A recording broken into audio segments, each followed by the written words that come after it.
ฟ้าได้โปรดดลใจให้สาวให้น้องคืนหาผู้บ่าวแฟนเก่าเขาเฝ้าห่วงหาฝากบอกเขาดีว่ามีคนคอยอยู่นะหรือน้องลืมคำสัญญาเขาจึงบอกมาเลยน้อ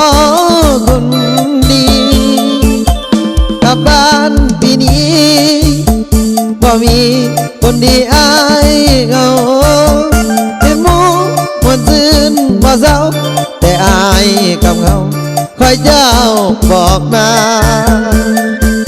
อายถึงขอวอนให้น้องกลับคืนกันดาชายคนนี้